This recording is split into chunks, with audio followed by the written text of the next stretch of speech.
আল্লাহ বলেছেন আরাইতাল্লাযী ইউকাযযিবু বিদ্দীন, এরাই হলো ধর্মের নামে মিথ্যাবাদী, যারা ভোটের আগে মাথার টুপি দেয়া ভোট চায়, ভোট গেলে এক শালার মাথার টুপি নাই। জোরে কোন কথা ঠিক কি না? এরা হলো সবচাইতে বড় মিথ্যাবাদী। এরা ধর্ম নিয়ে মিথ্যাবাদী করে। আবার কতগুলো আছে বুঝলেন, ভোটের আগে এই মাহিয়া মাহি সারা জীবন সিনেমা করলো, ভোটের আগে বোরকা পরলো। ধরে কোন কি পরলো? ভোটের আগে বোরকা পরে জনগণের কাছে গেল, এক মাদ্রাসাত গেছে, এরকম এক মাদ্রাসাত গেছে, যা ছোট ছোট বাচ্চাদের সাথে মাহিয়া মাহি ভাত খাচ্ছে। ওমর ফারুক মেয়েটার নিকটে গিয়ে বললেন, মা, এই নির্জন পথে তুমি একা একা চলতেছো, তোমার সামনেও কোনো মানুষ নাই, পিছনেও কোনো মানুষ নাই, তোমার অন্তরে কে কোনো ভয় ডর লাগতেছে না? মেয়েটা হেজাবের ভিতর থেকে বলে, পথিক, তুমি কি হযরত ওমরকে চিনো? মেয়েটা হযরত ওমরকে লক্ষ্য করে বলতেছে, পথিক, তুমি কি হযরত ওমরকে চেনো? ওমরকে যদি চিনতে তাহলে এরকম বেসাইদা কথা বলতা না। ওমর ফারুক বললেন, মা, আমি কি বেসাইদা কথা বলতেছি? মেয়েটা বলে, পথিক রে, ওমর যেদিন থেকে আল্লাহর কোরআন দিয়ে রাষ্ট্র চালায়, সেদিন থেকে পৃথিবীর এক প্রান্ত থেকে আর একটা প্রান্তে একটা মহিলা যাবে, ওই মহিলার কলিজায় কেবলমাত্র আল্লাহ ছাড়া অন্য কারো ভয় থাকবে না। তাহলে কোরআন দিয়ে যখন বাংলাদেশ চলবে, প্রত্যেকটা মুসলমানের কলিজায় শুধু ভয় থাকবে কার? কথা কয় না, আমার কথা কি বুঝবার পারতেছেন না? এই আল্লাহর কোরআন দিয়ে যখন রাষ্ট্র চলবে, তখন প্রত্যেকটা মুসলমানের অন্তরে ভয় থাকবে কার?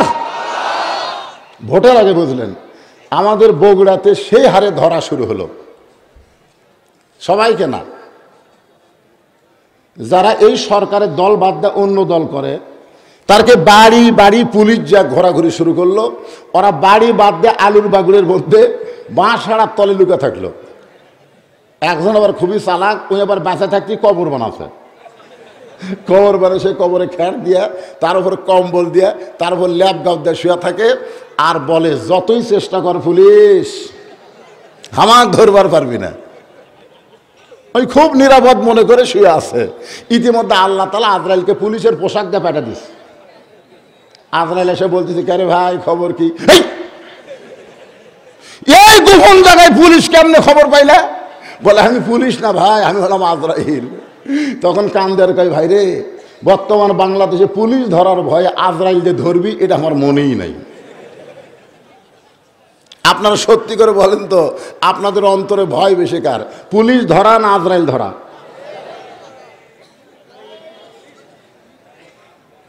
অনেক মানুষ আছে তারা পুলিশ ধরার ভয় করে। পুলিশ ধরতে আসবে একদিক দিয়ে, আরেক দিক দিয়ে আপনি পালায় যাবেন, কিন্তু আজরাইল যখন ধরতে আসবে তখন কিন্তু পলানোর কোনো উপায়। সবাই আমার সঙ্গে বলেন, উপায় নাই রে, উপায় নাই রে, উপায় নাই, মৃত্যু ছাড়া বাঁচার কোনো উপায় নাই। মেয়েটা বলে, পথিক রে, হযরত ওমর যখন আল্লাহর কোরআন দিয়ে রাষ্ট্র চালায়, তখন পৃথিবীর এক প্রান্ত থেকে আর এক প্রান্তে একটা মেয়ে মানুষ যাবে, তার কলিজার মধ্যে আল্লাহর ভয় ছাড়া আর কারো ভয় থাকবে? আপনার সত্যি করে বলেন তো, আমাদের কলিজায় আল্লাহর ভয় আছে? আপনাকে নবাবগঞ্জ কেন্দ্রীয় মসজিদে জোহরের নামাজ পড়বার যাবেন, আপনার পায়ের মধ্যে 2000 টাকার জুতা আছে, আপনি জোহর নামাজ পড়তে যাওয়ার সময় জুতা কি দরজা থবেন না মসজিদের মধ্যে নিয়ে যাবেন? কথা কয় না তো। মসজিদের মধ্যে নিয়ে যাবেন কার ভয়ে? আল্লাহর ভয়ে না চোরের ভয়ে? আপনারা বলেন তো, জুতা চোর কয়টা? হয়তো খেয়াল করবেন, নবাবগঞ্জে মাত্র 2টা জুতা চোর। কয়টা জুতা চোর? এই 2টা জুতা চোর খালি মসজিদের বাইরে ঘরে। আর কয়, আরে হামাকের ভয়ে সব ভালো জুতা ভিতর ঢুকছে রে, হামাকের ভয়ে। যখন মানুষের আইন দিয়ে বাংলাদেশ চলবে, তখন চোর ডাকাতের মোশন বেড়ে যাবে, আর ভালো মানুষের শক্তি কমে যাবে। দোরেগণ কথা ঠিক কিনা? মসজিদে যারা নামাজ পড়তেছে তারা ভালো মানুষ না খারাপ মানুষ? এক কথা কন, ভালো না খারাপ? কার ভয়ে জুতা লিয়ে ঢুকছে? আপনারা বলেন তো, চোর চুরি করলে সরকারের আইন আর আল্লাহর কোরআনের আইন, এই দুই আইনের মধ্যে অরিজিনাল আইন কোনটা? এ কতক্ষণ কোন আইন?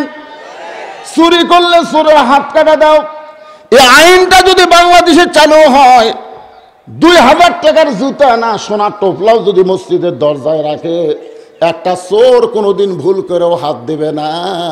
মেয়েটা বলে, প্রতিক্রিয়া যেদিন থেকে হযরত ওমর আল্লাহর কোরআন দিয়ে রাষ্ট্র চলায়, সেদিন থেকে পৃথিবীর এক প্রান্ত থেকে আর একটা প্রান্তে একটা মহিলা যাবে, তার কলিজায় আল্লাহ ছাড়া আর কারো ভয় থাকবে না।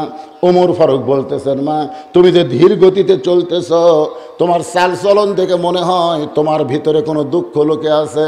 মেয়েটা বলে, প্রতিক্রে আসলেই আমি একজন দুঃখী নারী। আজকে 6 দিন হলে হযরত ওমরকে আমি খুঁজে বেড়াই। জোরে বলেন, কয়দিন? আসলে আমি একজন দুঃখী নারী, আজকে 6 দিন হলে হযরত ওমরকে খুঁজে বেড়াই।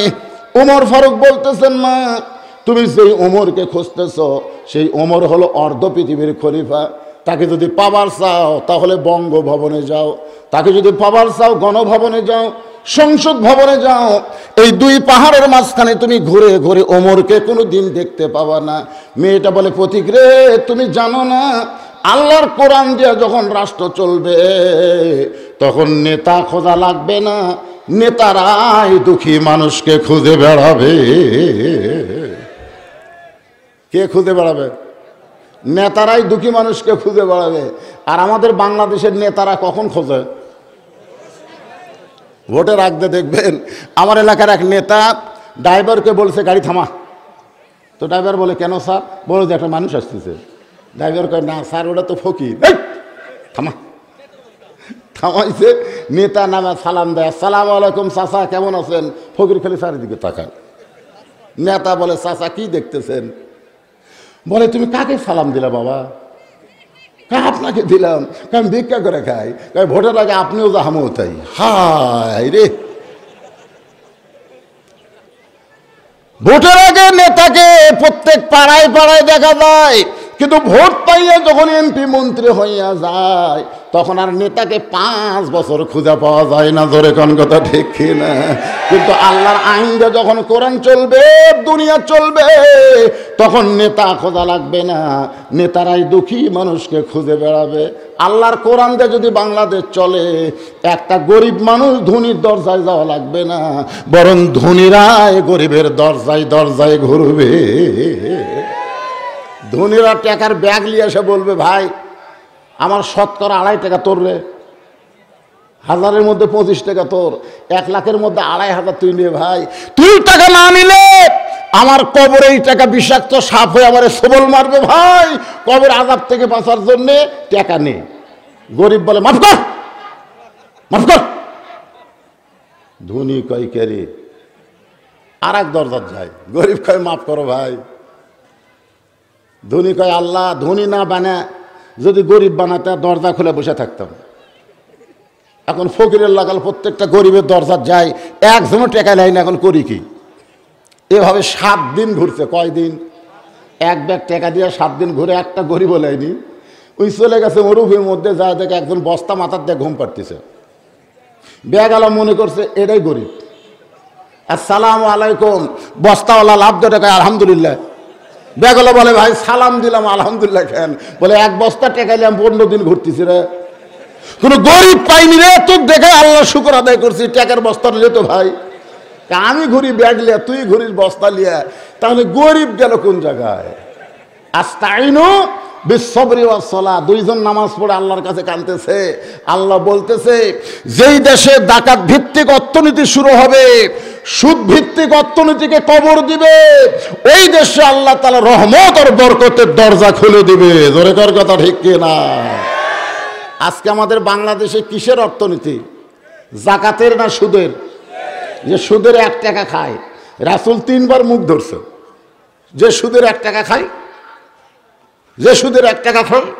সাহাবেরা কয়, হুজুর যে সুদের 1 টাকা খাওয়ার কথা বলে আপনি মুখ ধরেন কেন? রাসূল বলে, এত বড় পাপ আমি মুখ দিয়ে বলতেই শরম পাচ্ছি। দেখছেন সুদের 1 টাকা খাওয়া কত বড় পাপ, এটা বলতে রাসূল শরম পাচ্ছে। সাহাবেরা বলে, হুজুর শরম পালে হবে, বলেন। নিজের গর্ভধারিণী মায়ের সাথে 42 বার জিনা করার গুনাহ হয়। আপনাদের এলাকাত মনে হয় সুদারু নাই? যারা সুদ খাচ্ছেন আমি তাদেরকে বলতেছি, আপনি যতই হজ করেন, নামাজ পড়েন, আপনি যতই মাদ্রাসার দান করেন, মসজিদ করেন, যদি সুদের টাকা খান আপনি জান্নাতে যাবার পারবেন না। আল্লাহ রাসূল বলেছেন সুদারু যদি তওবা করে আল্লাহ তাদের তওবাও কবুল করবে না।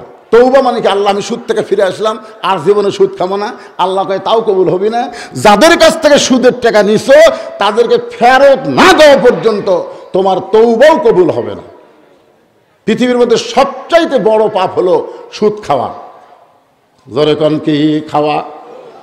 আরো জোরে, জোর হলো না। আমি যে বললাম মার্কা আছে, আপনারা বলেন আছে, কোন সে মার্কা? সুদ খাওয়া। বলতে পারবেন না ভাইজান? মার্কা আছে, কোন সে মার্কা? আরো জোরে।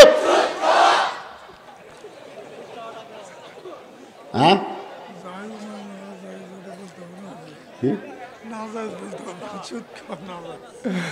বুঝবার পারতেছে ভাই, বলতেছে জায়েজ না না জায়েজ, বলেন জায়েজ না জায়েজ।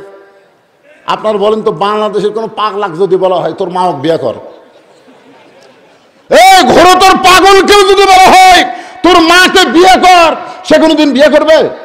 আর যে সুদের 1 টাকা খায় নিজের মায়ের সঙ্গে 42 বার জিনা করার গুনাহ হয়। এই কারা কারা সুদ খান হাত তোলেন তো দেখি। একজনও নাই, একজন আল্লাহর বান্দা নাই। একটু মনোযোগ দিয়ে শুনবেন। ওমর ফারুক বলতেছেন, মা কি জন্য ধীর গতির জন্য হাঁটতেছে একটু আমারে বলো। মেয়েটা বলতেছে, ওমর ফারুককে যদি দেখা পায় তাহলে আমার দুঃখের কথা বলবার চাই।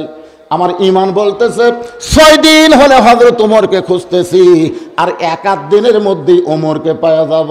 আপনার বলেন তো মেয়েটার ইমান ঠিক আছে না নাই? ওমরকে পাইছে কি পায় নাই? মেয়েটা বলতেছে, মা তুমি যে ওমরকে খুঁজতেছো আমি হলাম সেই ওমর। সঙ্গে সঙ্গে মেয়েটা বলতেছে, আলহামদুলিল্লাহ, আপনি যদি সেই ওমর হন তাহলে চোরের মতন একা একা ঘুরতেছেন, আপনার কি কোনো চামচা নাই? ধরেছেন কি নাই?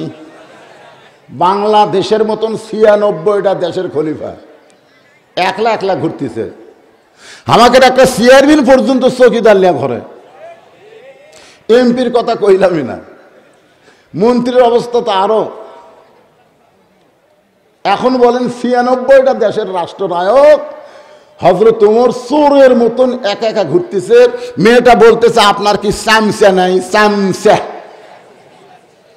আজকে বাংলাদেশের প্রধানমন্ত্রী, তার যে দোষগুলো মানুষ দেয়, প্রধানমন্ত্রীর কারণে কেউ দোষ দেবে না, দোষগুলো হচ্ছে চামচার কারণে। জোরে কোনো কথা ঠিক কিনা?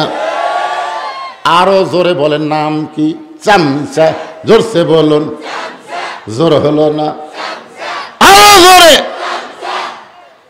এই চামচা নেতার পাশে মোটর সাইকেলটা ঘোরে, মোটর সাইকেলটা ঘোরার পরে বিকেল বেলা গিয়ে বলেন, নেতা এখন তেল কিনে দেন। এখন নেতা 100টা মোটর সাইকেলে তেল কিনে দিবার গেলে ওর বাপের টাকা দিবে। ওই নেতা গরিবের গম মেরে চাউল মেরে দেওয়ার কথা 10 কেজি, মাপা হয় 8 সের। ধরে কোন কথা ঠিক কিনা? এক গরিব চেয়ারম্যানের কাছে গিয়ে বল, চেয়ারম্যান সাহেব লেখা আছে 10 কেজি, মাপা হলো 8 সের, এর নাম কাটা দে, নাম কাটা দে। তখন জোরহাত করে বলতেছে, যা দিচ্ছেন দেন। রে তোর যদি 2 কেজি না মারি তো চামচা তেল কেল মুকুর থেকে রে। আজকে বিশ্বাস করবেন, যে নেতার পিছনে যত চামচা বেশি থাকবে ওই নেতারাই বাংলাদেশের সম্পদ বেশি মারে। জোরে কোন কথা ঠিক কিনা? মেয়েটা বলতেছে, আমিরুল মুমিনিন চোরের মতন একা একা ঘুরতেছেন, আপনার কি কোনো চামচা নাই? ওমর ফারুক বলে, মা চামচা পালার পয়সা কোথায় পাবো? জুমার দিনে হযরত ওমর খুতবা দিচ্ছেন, এমন সময় মাঝখান থেকে এক মুসল্লি দাঁড়ায় বলতেছে, আমিরুল মুমিনিন, আপনার খুতবা আমরা শুনব না। ওমর ফারুক বলে, আমার দোষটা কি? বলে, আমাদেরকে খাটো পাঞ্জাবি দিয়া আপনি লম্বা জুব্বা পরে খুতবা দিচ্ছেন, যতক্ষণ লম্বা জুব্বার কাহিনী না বলবেন ততক্ষণ আপনার খুতবা আমরা শুনব না। বাংলাদেশের মতন ৯৬টা নেতার খুতবা আটকা দিছে। ওমরের চোখটা দর দর করে পানি পড়তেছে। ওমর ফারুকের একটা ছেলে ছিল, নাম হলো আব্দুল্লাহ। জোরে বলেন, নাম কি? আব্দুল্লাহর যোগ্যতা হলো ৬ লক্ষ হাদিসের হাফেজ, ৩০ পারা কোরআনের হাফেজ। তাহলে বাংলাদেশের মতন ৯৬টা দেশের রাষ্ট্রনায়কের ছেলে হাদিসের হাফেজ, কোরআনের হাফেজ, আর বাংলাদেশের বড় নেতার ছেলে জীবনেও মাদ্রাসায় পাও দেয় না। জোরে কোন কথা ঠিক কিনা? আব্দুল্লাহ বাবার পাশে দাঁড়ায় বলতেছে, রে নবীর সাহাবেরা, তোমরা খাটো পাঞ্জাবি হলেও নতুন কাপড় পরে নামাজ পড়তে এসেছো। আমার পরনের দিকে তাকায় দেখো, আমার পরনে তো নতুন কোনো কাপড় নাই। সাহাবেরা বলে, আব্দুল্লাহ, আজকে জুমার দিনে নতুন কাপড় না পরে এই পুরাতন কাপড় পরে কেন আসলে? আব্দুল্লাহ বলে, আমি যদি নতুন কাপড় পরতাম তাহলে আমার বাবার জুব্বা লম্বা হইতো না। আমার কাপড়টুকু গভীর রাত্রে আমার বাবাকে দান করেছি, আর বাবা আমার কাপড় তার কাপড় একত্র করে লম্বা জুব্বা পরে খুতবা দেয়। এখন বলো, বাবার খুতবা শোনা যায় কি না যায়? সমস্ত সাহাবীরা চিল্লায় বলে, আল্লাহর কোরআন দিয়ে যখন রাষ্ট্র চলবে তখন মুসলমান এমন ভালো নেতা দেখতে পাবে। ভালো নেতা যদি দেখবার চাই, আল্লাহর কোরআনের বিকল্প কোনো রাস্তা। আপনারা একটু হাহু করবেন তো, যেখান চাই আমি থামবো, পরকার কথা আপনাকে বলা লাগবে। ভালো নেতা যদি দেখবার চাই, আল্লাহর কোরআনের কোনো বিকল্প। ওমর ফারুক বললেন, মা কি দুঃখ নিয়ে তুমি আমার ৬ দিন হলে খুঁজতেছো? মেয়েটা বলতেছে, আমিরুল মুমিনিন, আমার জীবনের সবচাইতে বড় দুঃখ হলো আমি ৬ বছর বয়সে ঈমান গ্রহণ করছি। জোরে কোন, কয় বছর? ৬ বছর বয়সে ঈমান গ্রহণ করার অপরাধে ১২ বছর আমাকে জেলখানায় বন্দি জীবন কাটাতে হয়েছে। আপনারা বলেন তো, মেয়েটার অপরাধ কি? চুরি করছে, ডাকাতি করছে। সেদিন মামুনুল হককে নিয়ে আইছে, দেখছেন কোর্টে হাজির করার সময় নিয়ে আইছে, আপনারা দেখছেন, হাতত হ্যান্ডকাপ, কোমরত বেড়ি। আচ্ছা, মামুনুল হক কি অপরাধে জেলখানাত গেছে রে? চুরি করছে, মার্ডার করছে। কি যে আলেমের হাতে হাত ঠেকানোর জন্য মানুষ পাগল। আমি টেস্ট থেকে ওয়াজ শেষ করলি নামি না, ভয় বসে থাকি। বলে, হুজুর বসে আছেন কেন? হুজুর নামার পরে লোক ছাঁকায় ধরবি ভাই, সবাই গেলে হাতের সাথে হাত ঠেকাবি। এখন এই শত শত হাজার হাজার লোক, সেগুলিকে দুই একজনকে হাত দেন, হাতটা দেন, হাত আমার চিপি। যখন চিপি মারে, আমার হাতের তো কোনো গোস্ত নাই, বুঝলেন, খালি হাড্ডি। আমি এই ভয়ে বসে থেকে আর মনে মনে কান্দি, রে তোরা আমাকে হাতের সাথে হাত লাগানোর জন্য পাগলা হয়ে যাস, আর সেই হাতের মধ্যে পুলিশেরা হাত করা পড়ায়। ধরে কোন কথা ঠিক কিনা? অপরাধ কি? মেয়েটা বলতেছে, আমার জীবনের সবচাইতে বড় অপরাধ হলো আমি ৬ বছর বয়সে ঈমান গ্রহণ করেছি, ১২ বছর আমাকে জেলখানায় বন্দি জীবন কাটাতে হয়েছে। সকালবেলা ৩টা করে চাবুক, বিকালবেলা ৩টা করে চাবুক। আমার দেহের এমন কোনো জায়গা নাই যে জায়গায় চাবুকের আঘাত লাগে নাই। ১২ বছর পরে জেলখানার দরজা যখন মুক্ত হয়ে গেল, কারণ আপনি যখন যেই জেলখানায় বন্দি ছিলাম ওই দেশের নাম হলো রোম দেশ।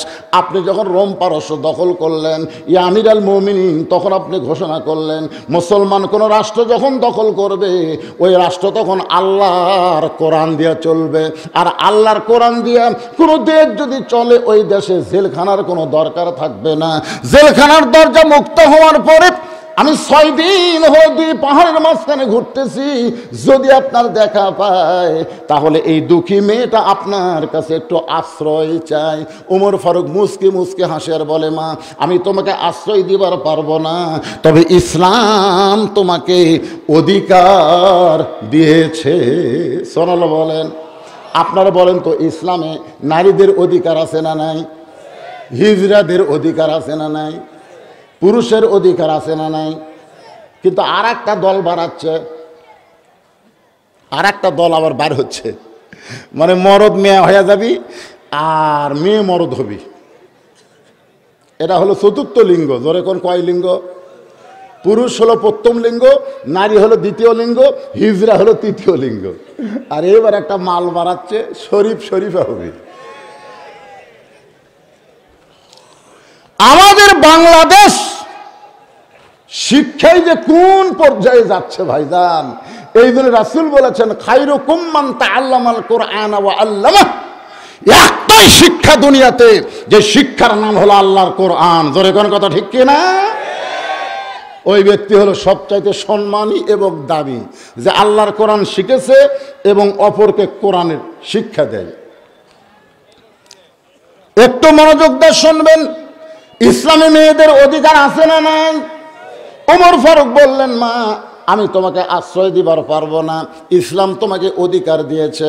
মেয়েটা বলতেছে, আমিরুল মুমিনিন, ইসলাম আমাকে কি অধিকার দিল? ওমর ফারুক বলতেছেন, বহু অধিকারের মধ্যে 1 নম্বর অধিকার হলো, এখন তোমার বয়স কত? মেয়েটা বলতেছে 6 বছর বয়সীমান গ্রহণ করেছি আর 12 বছর জেলখানায় বন্দি জীবন কাটাইছি। হিসাব করলে আমার বয়স হলো কয় বছর? এখন কয় বছর?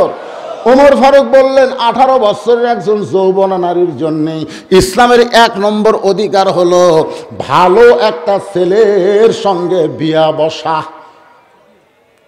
মেয়েরা কিন্তু আগে দাড়ি চাচাই বিয়ে করবার চাই, বুঝলেন? যাকে দাড়ি টাড়ি কিছু নাই, ওই মেয়ে ওই ছেলের সাথে বিয়া বসে। এক মেয়ে আমার কয়, হুজুর আমার স্বামী তো খুবই সুন্দর, কিন্তু আমার স্বামী না যখন বাইরে যায়, মেয়েরা খালি আমার স্বামীর দিকে তাকা থাকে। আমার এতই হিংসা হয়, ওরা কি আমার স্বামী লুট করবি নাকি? তা হুজুর একটু দোয়া দরুদ পড়ে দেন তো, আমার স্বামীর দিকে যেন কোনো মেয়ে না তাকায়। আমি তখন বললাম, মা তোমার স্বামী যদি অন্য মেয়ের হাত থেকে বাঁচাবার চাও, তাহলে তোমার স্বামীর চাচা বানাও। মেয়ে কয়, হুজুর হুজুর আপনি একটা আলেম মানুষ, এটা কি বলেন? স্বামী কোনোদিন চাচা কর? এই আমি চাচা কবার করছি, চাচা বানাবার করছি। তোমার স্বামীর মুখে দাঁড়িয়ে রাখো। খুব কষ্ট করে আস্তে আস্তে 4 আঙ্গুল দাঁড়িয়ে থসে। একদিন মেয়েকে বললাম, মা খবর কি? বলে, হুজুর এক মেয়ে মানুষ আমার স্বামীর দিকে তাকায় না, যদি কেউ তাকায় সালাম দেয়, চাচা কেমন আছে? এই দাড়ি চাচা মরদ মানুষ কি ভাবতেছেন? আল্লাহ যখন যেটা লাগবে সেটাই পুরুষকে দান করছে। জোরে কোন কথা ঠিক কি না? তোমার চাপা ডাবে গেছে, মুখত একটাও দাঁত নাই, ওই যে সেলুন কয়, এই নামে দে দাড়ি চাচা কবলত ভাঁজ মুখ খোলা। তুই যতই দাড়ি কামারে মরদ, তুই আর জোয়ান হওয়ার পারবি না, তুই বুড়া বুড়েই। জোরে কোন কথা ঠিক কিনা?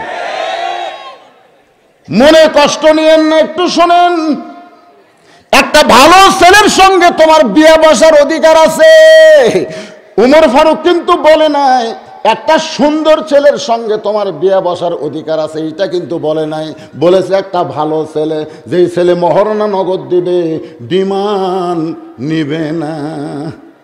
কি নগদ দিবে? আপনাকে দিকে মহারণা বোঝায়? যেই ছেলে মহারণা নগদ দিবে, ডিমান্ড নিবে। আজকে আমাদের বাংলাদেশে অনেক যুবকেরা দেখবেন বিবাহে মহারণা দিবার চায় না, কিন্তু ডিমান্ড নিবার চায়। আপনাদের দিনাজপুরে কি এরকম ছেলে আছে? ওমর ফারুক বললেন, মা ভালো ছেলের খবর তুমি কোথায় পাইবা? কারণ তোমার তো কোনো অভিভাবক নাই, আমি তোমার অভিভাবক হইয়া একটা ভালো ছেলের খবর দিচ্ছি, দেখো তো ছেলেটা তোমার পছন্দ হয় কিনা। মেয়েটা বলতেছে, আমিরুল মুমিনিন তাহলে ভালো ছেলের খবরটা আপনি আমাকে দেন। ওমর ফারুক বললেন, ছেলেটার নাম হলো আব্দুল্লাহ। ছেলেটার নাম হলো আব্দুল্লাহ, বাবার নাম হলো হযরত ওমর। 6 লক্ষ হাদিসের হাফেজ, 30 পারা কোরআনের হাফেজ, লম্বায় হলো 6 ফুট 2 ইঞ্চি, গায়ের রং হলো ফর্সা, মুখটা হলো চাঁদের মতন চেহারা। আমার আব্দুল্লাহর সঙ্গে বিয়া দিয়ে তোমাকে আমার বৌমা বানায়া আমার বাড়িতেই তোমাকে অধিকার দিবার চাই। লিল্লাহে তাকবীর। ওমর ফারুক কিন্তু একটা খুব গুরুত্বপূর্ণ কথা বলছে, আমার আব্দুল্লাহর সঙ্গে তোমাকে বিয়া দিয়া তোমাকে আমার কি বানাবো? বউ। তো বউ মা বলতে কি হয়? বেটার বউকে আপনারা কি কন? বউ মা। অনেক মুরব্বী কথা বলতেছে না, আপনার বেটা আছে? বেটা আছে? আরে একটা ছিল দুনিয়া থেকে বিদায় হয়ে গেছে। অনেক মুরব্বী বৌমা শব্দ উল্লেখ করতে চাচ্ছে না, কারণ বিয়ে করার পর ওই বউটা এমন হয়ে গেছে, বেটার আর গ্রামে রাখে নাই, তাল তুল দিয়ে শহরে নিয়ে গেছে। জোরে কোন ঠিক কি না? আপনাদের গ্রামের নাম কি? শালখুরিয়া। শালখুরিয়াই তো, বাপ মা তাকে শালখুরিয়াই, আর বেটা বউলে তাকে দিনাজপুর। এরকম বেটা আছে না নাই? একদিন বাবা খুবই অসুস্থ, দিনাজপুর বড় ডাক্তারকে দেখাতে গেছে। এখন ডাক্তার পেশাব পরীক্ষা, রক্ত পরীক্ষা এগুলো সব করতে করতে করতে করতে রাত 9টা বাজে গেছে। এখন মুরব্বী চিন্তা করে, এ রাত 9টার সময় শালখুরিয়া কেমনে যায়, এত রাত্রে শালখুরিয়া যায় কেমনে? এমন সময় মন বলতেছে, শালখুরিয়া যাওয়া লাগবে কেন, তোর বেটার বাসা নাই? তোর বেটার বাসা নাই, বেটার বাসাত যা। তো এখন মুরব্বী রাত 9টার সময় বেটার বাসাত গেছে। বেটার নাম হলো আব্দুল্লাহ। ধরে কোন বেটার নাম কি? আব্দুল্লাহ রে, গ্রামের বাপ। আব্দুল্লাহ চুমকে উঠছে, কে রে? আমার সবাই স্যার কয়, অফিসার কয়, সাহেব কয়, আর রাত 9টার সময় নাম ধরে ডাকে মরদ কে রে? আপনারা বলেন তো, আপনি যত বড়ই ডাক্তার হন, আপনি যত বড়ই অফিসার হন, আপনাকে নাম ধরে ডাকার মরদের নাম কি? আরো জোরে। আব্দুল্লাহ বুঝবার বলছে, এক দৌড়ে সে দরজা খুলে বলে, বাবা রাত 9টার সময় কারণ কি?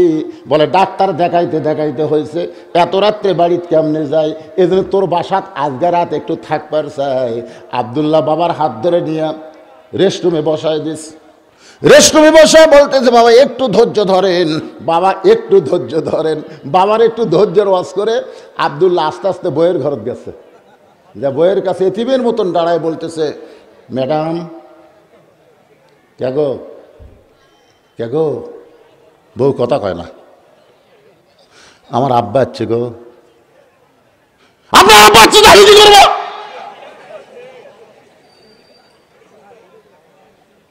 আমার মাথা বেদনা করতেছে, পিঠ শিরশির করতেছে, আমি একটু কম্বল গাদ্দা ঘুমাইছি, এখন সময় বাপ আছে, খাবার দেন।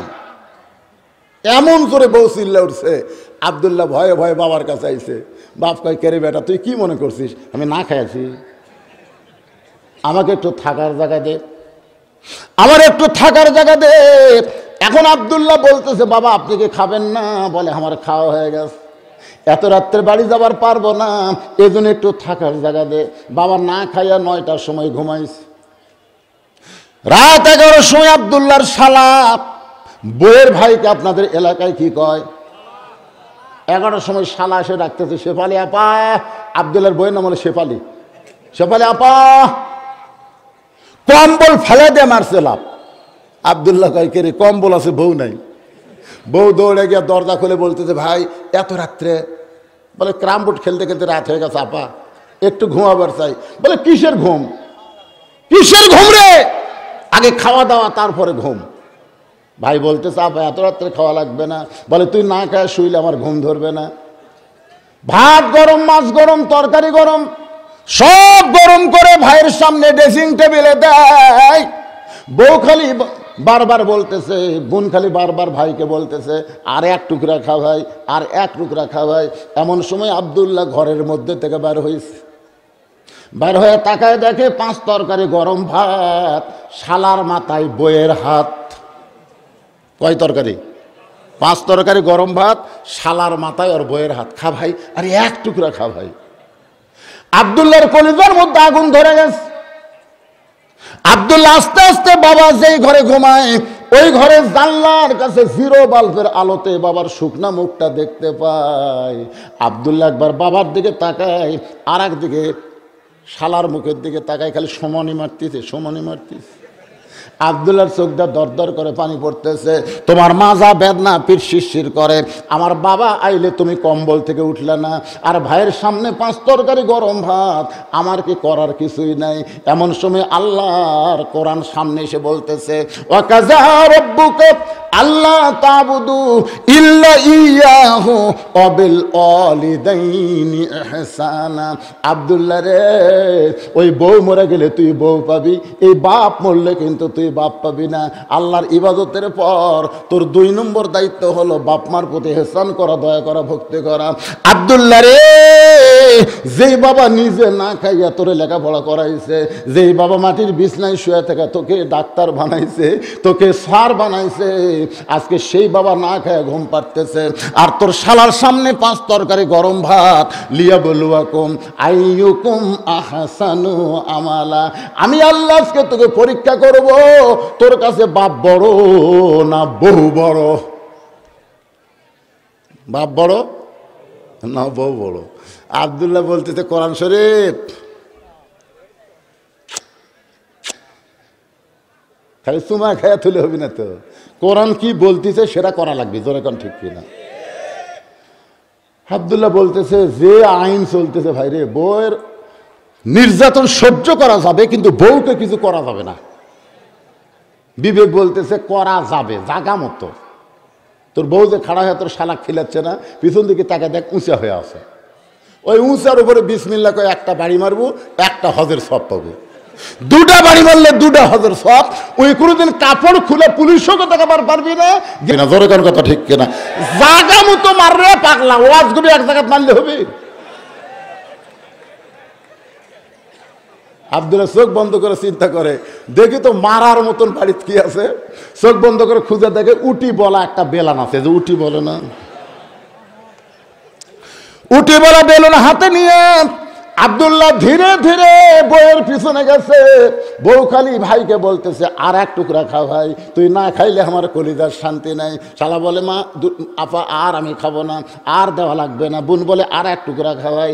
আব্দুল্লাহর কলিজাত আগুন লাগছে, আমার বাবা না খায়া ঘুমাইতেছে, আর তোর ভাই খাবার চাই না, তারপরে খাবার দেশ। বিসমিল্লাহ কয়ে মারছে বাড়ি। যেই বাড়ি মারছে বউ একদিকে শালা একদিকে। শালা চিল্লায় বলে দুলা ভাই আমার বোনকে মারলেন কেন? আব্দুল্লাহ এই তোর বোনের মারা দেখলি? তোর বোনের জন্য আমার বাপ মাও শাল ঘুরিয়া থুয়া আজকে আমি দিনাজপুরে বাসা করছি, খালি তোর বোনের জন্য। কি জন্য মারলাম? আয় আয় আয়। শালা কয় আমাকে মারবেন নাকি? বলে তোকে মারবো না, তোকে দেখাম আয়। বাবা যে ঘরে ঘুমায় আছে ওই ঘরে জানলার কাছে গিয়ে বলতেছে তাকাই দেখতো ভিতরে কে। শালা বলতেছে আপনার বাপ কখন আসছে? 9টার সময়। তোর বোন কলো মাজা বেদনা পিঠ শীর্ষ করে, আমার বাবক খাবার দিল না। আমার বাবা না খেয়ে ঘুম পাড়তেছে, আর তোর সামনে 5 তরকারি গরম ভাত। এই বল এখন আমার আমল কি? আমি কি আমল কর্ম কর? শালা বলতে দুলা ভাই আর একটা মারেন, আর একটা মারেন। কেন মানুষের জাত না, এই বাপের আত্মীয় পছন্দ করে, শ্বশুরের আত্মীয় দেখবার পারে না। এই শালীরা কোনোদিন বৌমা হবার পারে না। জোরে কোন কথা ঠিক কিনা? এরা বৌমা, এরা হলো বউ দজ্জাল। দেখবেন বাপের বাড়ির কুত্তে আসলে কয় এটা আমার বাপের বাড়ির কুত্তে রে। কোনো ফকির আসলে কয় এটা আমার গ্রাম সম্পর্কে চাচা হয়। আর শ্বশুরের ভাই যদি আসে নাকি বৌমা কয় আপনার তো আমি চিনি না। ও তুই শ্বশুরের ভাইও চিনিস না, আর গ্রামের ফকিরও চিনিস। আপনার বলেন তো এরকম বউ ঘরে ঘরে আছে না নাই? আমার মায়েরা যারা পর্দার অন্তরে শোনেন, ওমর ফারুক বললেন আমার আব্দুল্লাহর সঙ্গে তোমাকে বিয়েটা দিয়া তোমাকে আমার বৌমা বানায়া আমার বাড়িতেই তোমাকে অধিকার দিবার চাই। মেয়েটা বলতেছে আমিরুল মুমিনিন, আপনি কিন্তু বলেছেন একটা ভালো ছেলের সঙ্গে বিয়ে বসার অধিকার আছে, আপনার আব্দুল্লাহর চাইতে ভালো ছেলে কি মদিনাতে নাই? ওমর ফারুক বলে মা আমার আব্দুল্লাহর চাইতে ভালো ছেলে এই দুনিয়াতে আর কেউ নেই। মেয়েটা বলতেছে আমিরুল মুমিনিন, আমি একটা ছেলের নাম বলবো, আপনি দেখেন তো এই ছেলেটা কেমন। ওমর ফারুক চমকে উঠছে, কে রে? 6 বছর বয়সে ঈমান গ্রহণ করছে, 12 বছর জেলখানায় বন্দি জীবন কাটাইছে, এই মেয়েটা ভালো ছেলের খবর কেমনে দিবে? মেয়েটা বলতেছে আমিরুল মুমিনিন, আমি যেই ছেলেটার খবর দিচ্ছি সেই ছেলেটার নাম হলো হোসাইন, মায়ের নাম হলো ফাতেমা, বাবার নাম হলো হযরত আলী, আর নানার নাম হলো মুহাম্মাদুর রাসূলুল্লাহ। এখন আপনি বলেন তো আপনার আব্দুল্লাহ ভালো না হোসাইন ভালো? ওমর ফারুক চোখের পানি বের করে বলতেছেন সাইয়্যিদুশ শাবাবে আহলুল জান্নাত হাসান ও হোসেন রাদিয়াল্লাহু তাআলা আনহুমা, জান্নাতি যুবকদের সর্দার হবে 2 জন। একটা হলো হাসান আর একটা হলো হোসাইন। আমার আব্দুল্লাহর চাইতে হোসাইন আল্লাহর কাছে কোটি কোটি গুণ ভালো। মেয়েটা বলতেছে তাহলে হোসাইনের মতন ভালো ছেলে থাকতে আপনার আব্দুল্লাহর সাথে বিয়ে বসবো কেন? ইসলাম যদি আমাকে ভালো ছেলের সঙ্গে বিয়ে বসার অধিকার দেয় তাহলে বিয়ে বসলেই হোসাইনের সাথেই বসবো, অন্য কোনো যুবকের সাথে না। ওমর ফারুক বললেন, মা আমি জীবনে কোনোদিন ঘটকালি করি নাই, আজকেই প্রথম ঘটক হব। মেয়েটাকে নিরাপদ আশ্রয় দিয়া হজরত ওমর পড়ন্ত বিকালবেলায় হজরত আলীর বাড়ির দরজায় গিয়া সালাম দিলেন, আসসালামু আলাইকুম ইয়াহলাল বাইত আম্মা সাইলা ফালা তানহার। সবাই একটু মনোযোগ দিয়ে শোনেন। হজরত আলী চমকে গেল, সালামটা ওমর ফারুকের শোনা যায় কিন্তু ফকিরের আয়াত কেন? দরজা খুলে বলতেছে ওয়ালাইকুম আসসালাম ইয়া আমিরাল মুমিনিন আম্মা সাইলা ফালা তানহার। এই ফকিরকে ফিরানো যাবে না, এ আয়াত কেন তেলাওয়াত করলেন? ওমর কান্দার বলা, আলী রে জীবনে কোনোদিন ঘটকালি করিনি ভাই, আজকে তোর হোসেনের ব্যাপারে আমি একটু ঘটকালি করতে চাই। আলী বলতেছেন আপনার মতন মহান ব্যক্তি যদি ঘটক হয় তাহলে পাত্রী অবশ্যই ভালো হবে। ওমর বলে, আলী রে পাত্রীর 1 নম্বর যোগ্যতা হলো 6 বছর বয়সে ঈমান গ্রহণ করছে, 2 নম্বর যোগ্যতা হলো 12 বছর ঈমানের পরীক্ষা দিয়েছে, আর 3 নম্বর যোগ্যতা হলো আমার আব্দুল্লাহর সঙ্গে বিয়া দিবার চাইলাম কিন্তু মেয়েটা আমার আব্দুল্লাহরে এলাও করলো না। আলী বলতে, আমিরাল মুমিনিন এমন একটা মেয়ের খবর আপনি আমাকে দিলেন, আমি মনে মনে হোসেনের জন্য এমন একটা বউ খুঁজতেছিলাম। ওমর ফারুক বলে, আলী রে তাহলে আল্লাহ আমার ঘটকালি কবুল করেছে। হযরত ওমর আলীকে বুকের মধ্যে নিয়ে যখন আল্লাহুম্মা জিদ, সবাই বলেন আল্লাহুম্মা জিদ মুহাব্বাতাল লিল্লাহি ওয়া লিরাসূলি, কোলাকুলির দোয়া পড়তেছে। এমন সময় হোসাইন ঘর থেকে বের হইয়া 2 জনকে সালাম দিয়ে বলতেছে, ও মুরব্বীরা আপনার 2 জন যেভাবে কোলাকুলি করতেছেন মনে হয় বিয়ে আপনারাই করবেন। আচ্ছা আপনার বলেন তো ওমর ফারুক রাস্তাতে গেলে শয়তান কয়দিন যায় না? জোরে বলেন। আর সেই উমরের সামনে যখন বলতেছে আপনারা যে 2 জন কোলাকুলি করে আনন্দ করতেছেন মনে হয় বিয়ে আপনারাই করবেন। ওমর ফারুক রাগ করে বলে, হোসাইন এই আমি তোমার মুরব্বী, তোমার বাপ তোমার মুরব্বী, আমরা 2 মুরব্বী মিলে যদি কোনো সিদ্ধান্ত নেই এই সিদ্ধান্তকে তোমরা মানবা না? আজকে তবলিগের মুরব্বী কয়টা? একটার ইজতেমা শুরু হচ্ছে আর একটার 3 দিন পরে হবে। জোরে কোন কথা ঠিক কিনা? একটা হলো এতাআতি আর একটা হলো অজাহাতি। একটার নাম কি? এতাআতি আর একটা হলো অজাহাতি। আগে তাবলিগ কয় গ্রুপ আসলো? জোরে কোন কয় গ্রুপ? শুধুমাত্র মুরব্বীর কারণে এখন তাবলিগ হচ্ছে 2 গ্রুপ।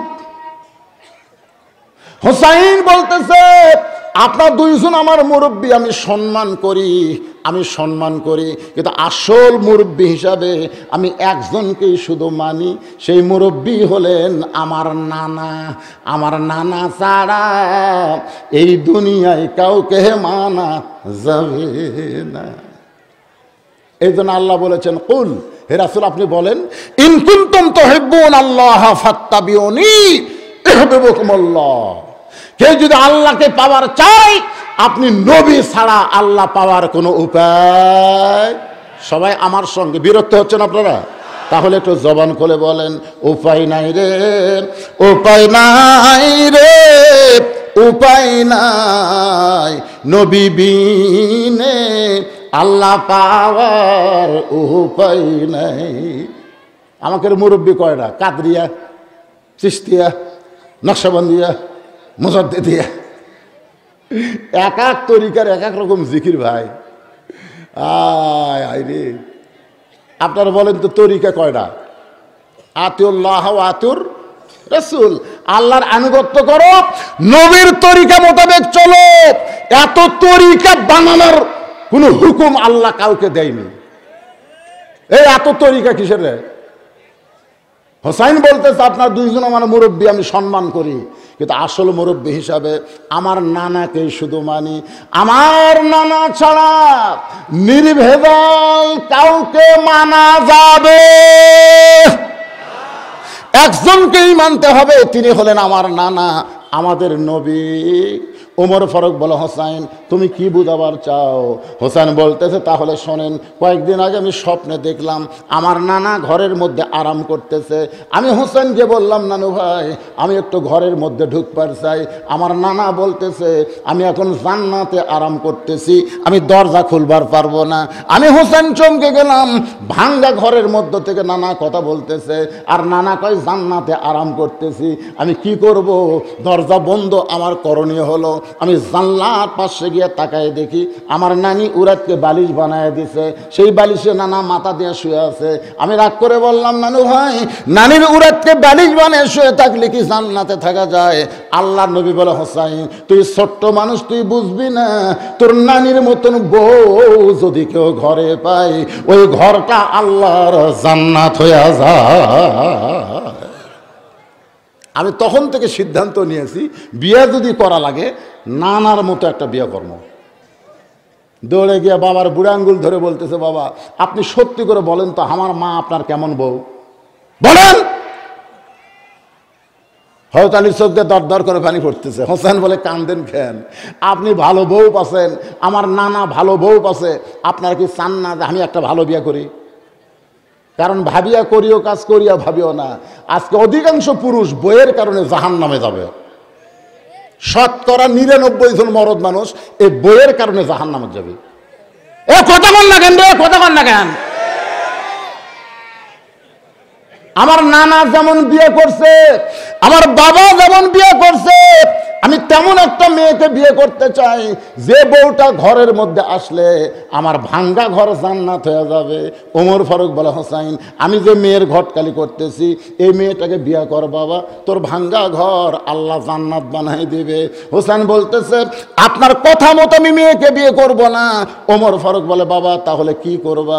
হোসেন বলে, আমি সেই মেয়েকে বিয়ে করব যে মেয়ে আমার 3টা প্রশ্নের উত্তর দিবার পারবে। জোরে কোন কয়টা? ওমর ফারুক বলে, হোসেন কি প্রশ্ন? বলে, যাক বিয়ে কর্ম তার সামনে প্রশ্ন আউট হবে। ওমর ফারুক বলে, আলী ভাই তোমার হোসেন যে 3টা প্রশ্ন করবে এ সম্পর্কে তোমার ধারণা কি? আলী বলতেছে, জীবনের প্রথম শুনলাম। ওমর কয়, যে প্রশ্ন আমি জানি না তুমিও শোনোনি, সেই প্রশ্নের উত্তর মেয়েটা কেমনে দিবে? এক দৌড়ে মেয়েটার কাছে গিয়ে বলতেছে, মা আমার আব্দুল্লাহকে বিয়ে কর মা, আমার আব্দুল্লাহর সঙ্গে বিয়ে বসলে তোর জীবন বড় শান্তিময় হবে। মেয়েটা বলতেছে, খালি আপনি একটাবার বলেন হোসেনের চাইতে আব্দুল্লাহ ভালো, খালি একটাবার বলেন হোসেনের চাইতে আব্দুল্লাহ ভালো, আমার কোনো আপত্তি নাই। ওমর ফারুক বলতেছে, হোসেনের চাইতে আব্দুল্লাহ ভালো কখনো বলতে পারবো না। মেয়েটা বলতেছে, তাহলে হোসেন জীবিত থাকতে আমি হোসেন ছাড়া অন্য কাউরে বিয়ে করব না। ওমর ফারুক বলতেছে, মা হোসেন সেই মেয়েকে বিয়ে করবে যে 3টা প্রশ্নের উত্তর দিবার পারবে, যে প্রশ্ন আমিও জানি না, তার বাবাও জীবনে শোনে নাই, তাহলে তুমি কি উত্তর দিবার পারবা? মেয়েটা ঘরের ভিতর থেকে বলতেছে, আমিরুল মুমিনিন হোসেন কি 3টা প্রশ্ন করবে আমি জানি না, তবে আমার ঈমান বলতেছে আমি না পারলেও আমার আল্লাহ পারাবে। লিল্লাহি তাকবীর। কি বলতেছে? হোসেন কি 3টা প্রশ্ন করবে আমি জানি, যেরকম আমি জানি, তবে আমার ঈমান। ঈমান আজকে আপনাকে ঈমান কি কয়? আমার কয়, হুজুর 7 তারিখে কি হলো, জানুয়ারির 7 তারিখে কি হলো? আমি কইলাম যা আসলো তাই হলো। আপনারা কোন তো যা আসলো, আমি যেই বলবো 7 তারিখে কি হলো, আপনার বলবেন যা আসলো তাই হলো। 7 তারিখে কি হলো?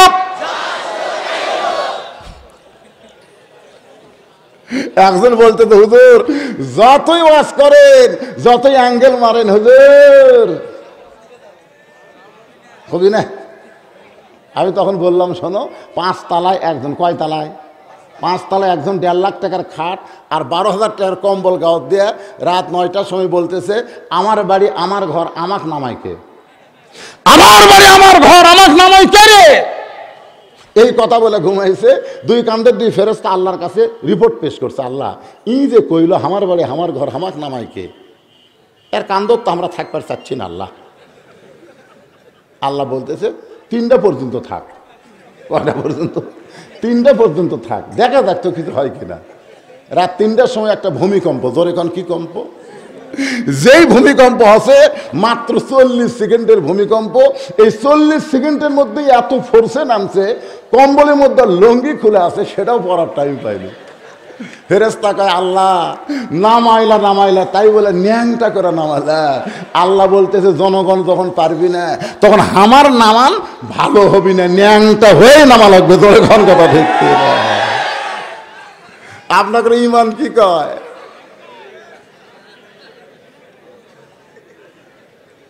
বুঝবার পারেননি? আল্লাহর বান্দার সবাই আমার সঙ্গে পড়েন তো ইজ্জুমান তাশা, পড়েন তো ইজ্জুমান তাশা ও তুযিল্লু মান তাশা বিয়াদিকাল খায়র ইন্নাকা আলা কুল্লি শাইইন কাদির। ওমর ফারুক এক দৌড়াইছে, আলী বলতেছে এখনই কানতে কানতে গেলেন, আবার কি জন্য আইছেন? বলে তারিখ করবার আইছি। তারিখ? হোসেন বলে কিসের তারিখ? ওমর ফারুক বলে বিয়ার তারিখ না রে, তুমি যে 3টা প্রশ্ন করবা মেয়েটা তার উত্তর দেওয়ার তারিখ। আলী বলতেছে আপনি কি পাগল হচ্ছেন? যে প্রশ্ন আপনিও জানেন না, আমি জীবনে শুনিনি, সেই প্রশ্নের উত্তর মেয়েটা দিবে? ওমর বলতেছে আলী ভাই, ইমানের বলে বলিয়ান হয়ে যখন কোনো মানুষ কথা কয় তখন আমার বিশ্বাস নাসরুম মিনাল্লাহি ওয়া ফাতহুন করিব ওয়াবাশশিরিল মুমিনিন। আমরা সকলে ইমানের বলে বলিয়ান হয়ে বলবো কোন জালেমের জুলুম বাংলাদেশে চলবে না। জোরে কোন কথা ঠিক? জোরে কোন ঠিক? ইমানের বলে একটু বলিয়ান হয়ে কথা কওয়া লাগবে। মেয়েটা এমন কথা বলেছে, আমার মনে হয় না মেয়েটা একলা আছে, ওর সাথে আল্লাহ আছে রে। কারণ মেয়েটা কি বলতেছে? আমার ইমান বলতেছে আমি না পারলেও আমাকে কে পারাবে? আরো জোরে। নির্দিষ্ট তারিখ মোতাবেক ডান পাশে হযরত ওমর বসে গেছে, বাম পাশে হযরত আলী বসে গেছে, আর মাঝখানে হোসাইন। সামনে একটা চাদর দেওয়া হয়েছে, চাদরের ওই পারে ওই 18 বছরের যৌবনা মেয়েটা বসেছে। আমার কথার দিকে খেয়াল করবেন ভাইজান, অত্যন্ত গুরুত্বপূর্ণ বিষয় নিয়ে কথা বলতেছি। ডান পাশে যিনি বসেছেন তার নাম হলো হযরত ওমর, জোরে কোন তার নাম কি? আর বাম পাশে যিনি বসেছেন তার নাম কি? হযরত আলী। আর মাঝখানে হোসাইন। সামনে একটা চাদর দেওয়া হয়েছে, আর চাদরের ওই পারে 18 বছরের যৌবনা মেয়েকে বসানো হয়েছে। এখন যদি আপনাদের প্রশ্ন করা হয় সামনে চাদর দেওয়ার কারণ কি, সবাই জোরে কোন কারণ কি? আরো জোরে, জোরসে বলুন। এবারে মমতাজ ভোট ফেল করার পরে বুঝলেন, আমি 4 রাকাত নামাজ পড়ছি, ফেল করার কথা শুনেই বাথরুমে গেছি, অজু করে নামাজ পড়তেছি। তাহার বউ কয় কে গো, কিসের নামাজ? হয়ে গেল মমতাজ ফেল করার নামাজ। এই শালি বুঝলেন, করের মন আখেরের কাজ, ধ্যান যুগে হয় দিলের নামাজ। ও তোমার পাঞ্জি গানা নামাজ পড়া লাগবে না। ওরে শরীয়তের মৌলানা, চোখ 2টা করলা কানা, মনের পর্দা বড় পর্দা তোমরা খুঁজা পাইলা না, তেতুল হুজুর বুঝলো না। আল্লামা আহমদ শফি রহমতুল্লাহ আলাইকে এই 2 টাকার মমতাজ তেতুল হুজুর কাছে। ধরে কোন কি হুজুর? এ কথা কর না কেন কি হুজুর? আর বলতেছে শরীয়তের মৌলানা, চোখ 2টা করলা কানা, মনের পর্দা বড় পর্দা তোমরা খুঁজা পাইলা না। মনের পর্দা যদি বড় পর্দা হয় তাহলে আপনারা বলেন তো ওমর ফারুকের মন ভালো না খারাপ? কোতে যদি দেরি হয় পাপ হবে। হোসেনের মন ভালো না খারাপ? আলীর মন ভালো না খারাপ? তাহলে সামনে চাদর দেওয়ার কারণ কি? মনের পর্দা যদি পর্দা হইতো তাহলে সামনে চাদর কেন দিল? এখানে চাদর দিয়ে বুঝাই দিল মনের পর্দা পর্দা না, পর্দা হলো আল্লাহর আইন। পর্দা কার আইন? আজকে বাংলাদেশে মেয়েরা যদি পর্দাকে বর্তমান সরকার আইন করে না দেয়, যতই ওয়াজ করেন এরকম ভালো করা যাবে না। আজকে আমাদের ছেলেরা মুনির খানের বিরহের গান শোনে, আমি বাঁচব না রে অঞ্জনা, মইরা যাবার চাই, তুমি অঞ্জনা না থাকিলে কি হবে উপায় রে, বাঁচব না রে অঞ্জনা। কিসের রঞ্জনা রে? এই যুবকগুলো বিরহের গান শুনে সমস্ত মেয়েরা যদি পর্দার মধ্যে থাকতো, আমাদের একটা যুবক বিরহের গান গাইতো না। কথা কোন ঠিক কিনা? আমার মায়েরা যারা পর্দার অন্তরালে, আল্লাহ কোরআন আইন করেছেন অকরণ ফি বুয়ুতিকুন্না ওয়ালা তাবাররাজনা তাবাররুজাল জাহিলিয়াতিল উলা। রে মেয়েরা, তোমরা ঘরের মধ্যে থাকো, তোমরা ঘরের বাহির হইও না। তাহলে পর্দার আইন কি সরকারের না আল্লাহর? আরো জোরে বলেন কার? আল্লাহর আইন, পর্দার আইন দরকার আছে না নাই? একটু মনোযোগ দিয়ে শুনবেন। এবার ওমর ফারুক বলে, হোসাইন এখন তুমি প্রশ্ন শুরু করো, এই মাসটা কি মাস? না না, আজকে যে মাস পড়ল ইংরাজি, এই মাসের 14 তারিখে ভ্যালেন্টাইন ডে। আসলে আমাকে এলাকায়, বুঝলেন, আপনাকে এলাকার খবর জানি না ভাই, আমার এলাকার কাতি মাসে কতগুলা কুত্তে, হাই রে ওরকে প্রেম ভাই, যেটি সেটি। একে জুম্মার দিনে মসজিদের সামনে 2 কুত্তা প্রেম করতেছে, এমন ভাবে জোড়া লাগছে। আমি কই সে সে সে, কুত্তা দুটা খেলে আমার দিকে তাকা থাকে। আমি বললাম, কে রে কুত্তা, বাঁশ আড়ার যা, খেরের পালার কাছে যা, এই মসজিদের সামনে এ অকাম করতেছিস? 2 কুত্তা যেন আমার দিকে তাকায় বলে, হুজুর তাহলে আমরা যেরি সেটি জোড়া লাগি। ভ্যালেন্টাইন ডে, বিশ্ব ভালোবাসা দিবসে কলেজ ভার্সিটি পার্কে আমাদের মতো ওরাও জোড়া জোড়া লাগবে। আমি সেদিন থেকে বলেছি 14ই ফেব্রুয়ারি কোনো ভালোবাসা দিবস না, 14ই ফেব্রুয়ারি হলো কাতি মাসা কুত্তা দিবস। আমি যেই বলবো 14ই ফেব্রুয়ারি, এখানে মিডিয়া আছে না নাই? তোমরা কিন্তু হেডলাইন করে দিবে, বুঝলে? এটা হেডলাইন দিবে, বুঝলো? সুদের 14ই ফেব্রুয়ারি কাতি মাসা কুত্তা দিবস। কবার পারবেন? আমি যেই বলবো 14ই ফেব্রুয়ারি, আপনারা বলবেন কাতি মাসা কুত্তা দিবস। পারবেন? গলা খাকারে দেন, 14ই ফেব্রুয়ারি। শোন শালারা, শোন, 14ই ফেব্রুয়ারি। যদি কেউ লাইভ দেয়, এখানে কেউ যদি লাইভ দেয়, এই লাইভ কিন্তু গোটা বিশ্ব হয়ে যাচ্ছে। আজকাল নবাবগঞ্জে হচ্ছে রে, হ্যাঁ যেটি সেটি জোড়া লাগে রে। আল্লাহর বান্দারা ভালোবাসা কোন এক দিবসকে লক্ষ্য করে নয়। আল্লাহ কোরআনে বলেছেন, হুন্না পড়েন, হুন্না লিবাসুল লাকুম ওয়া আনতুম লিবাসুল লাহুন্না। স্বামী হলো বিবির পোশাক, বিবি হলো স্বামীর পোশাক। আপনার বলেন তো, পোশাক কি বছরে একদিন পরেন না সব দিন পরেন? পোশাক যেমন সব সময় পরেন, ভালোবাসাও তেমন সব সময় হবে। কোন এক তারিখের জন্য ভালোবাসা বান্দা থাকে না। আল্লাহর বান্দার একটু মনোযোগ দেন। ওমর ফারুক বলে, হোসাইন এখন তুমি প্রশ্ন শুরু করে দাও। এবার হোসাইন দাঁড়িয়ে বলতেছে, এই খুব কঠিন জিনিস, একটু মনোযোগ দিয়ে শোনেন। এই মেয়ে, তুমি একলা একলা বসে আছো, তাই বলে মনে করো না তুমি একলা হয়ে গেছো, বরং আমি হোসাইন বড় একা হয়ে গেছি। ওমর ফারুক কোনার ঘুতা মারতেছে, এই তোর ডান পাশে আমি বসে আছি, বাম পাশে তোর বাবা বসে আছে, তুই কেমনি একলা হলি? হোসেন বলে, রে মেয়ে, আমার 2 পাশে 2 জন মহামানব বসে আছে, কিন্তু মনে মনে মনে মনে তোমার পক্ষ নিয়েছে। আপনার বলেন তো, ওমর ফারুক কার পক্ষে? হযরত আলী, নির্বাচন কমিশনার। সবাই বলি না, নির্বাচন কমিশনার নিরপেক্ষ আসনে বসে আছে। নিরপেক্ষ আসনে বসে থাকলেও মনে মনে একটা দলের পক্ষ নিছে। জোরে কোন কথা ঠিক কিনা?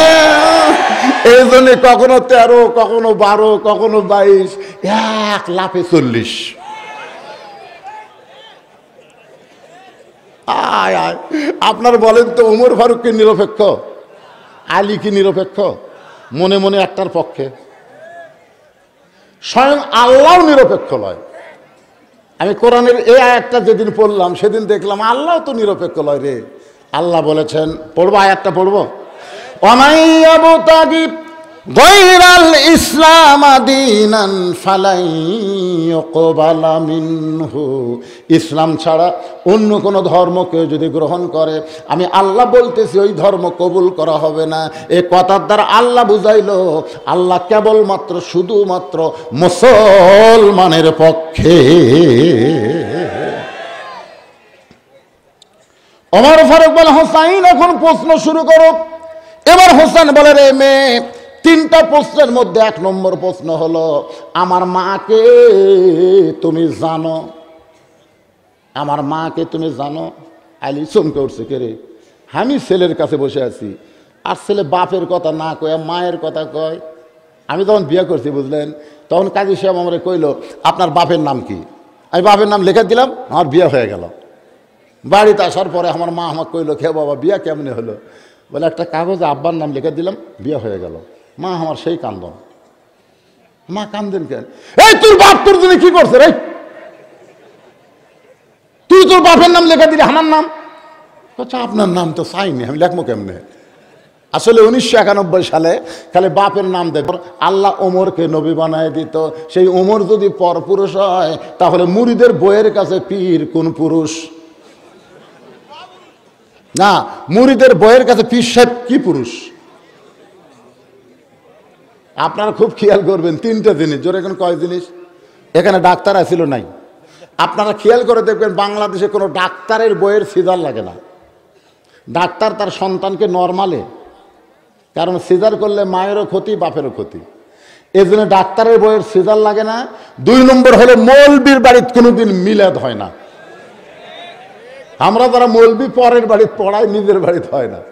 আর 3 নম্বর হলো পীরের বউ কোনোদিন মুরিদ হয় না, কারণ অধিকাংশ পীরের বউ জানে আমার স্বামী 1 নম্বর লুচ্চা, মাঝে মধ্যে মুরিদের বইয়ের দিকে তাকা থাকে, এই শালার হাতে মুরিদ হবো না। ধর এখন কথা ঠিক কিনা? আপনি গোটা বাংলাদেশ খুঁজা দেখবেন অনেক মুরিদ আছে কিন্তু বউ মুরিদ হয় না, যার প্রমাণ হলো আমি নিজে।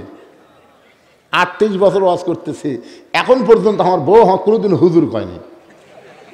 আমি একদিন কইছিলাম, খেরে আমার একটু হুজুরকে ডাক দেওয়া তো কেমন লাগে? তুমি খালি কো সাদিয়ার আব্বা আসেন গোসল করেন, সাদিয়ার আব্বা আসেন ভাত খান, সাদিয়ার আব্বা এ করেন, হ্যাঁ সাদিয়ার বাপ কিরে। একবার খালি কো হুজুর আসেন গোসল করেন, হুজুর দান ভাত খান।